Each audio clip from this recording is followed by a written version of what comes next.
हुजूर ने फरमाया ये दो कलमे ऐसे हैं जो जुबान से कहने तो आसान है, मिजान अमल पर जब कयामत में तुलेंगे तो इनका बड़ा ही वजन होगा। और फिर फरमाया हबीबतान इलर रहमान, ये दो कलमे तुम्हारे रब के महबूब हैं, अल्लाह को प्यारे भी बड़े हैं। सुबहान अल्लाहि व बिहम्दिही सुबहान अल्लाहिल अज़ीम, ला हौला वला कुव्वता इल्ला बिल्लाहिल अलिय्यिल अज़ीम। ये 99 बीमारियों से शिफा है। और आला हज़रत रहमतुल्लाह अलैह ने हदीस लिखी है कि नबी पाक अलैहिस्सलाम ने फरमाया उनमें से हल्की बीमारी ये है कि ये पढ़ने वाले का अल्लाह गम दूर फरमा देगा। गमों से निजात के लिए ला हौल शरीफ को पढ़ें, फिर इसके साथ साथ हस्बुनल्लाहु व निअमल वकील इसकी तस्बीह करें।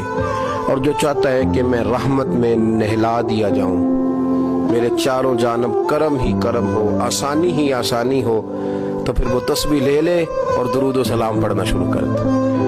फिर वो करम में नहा दिया जाएगा, फिर उसकी जुबान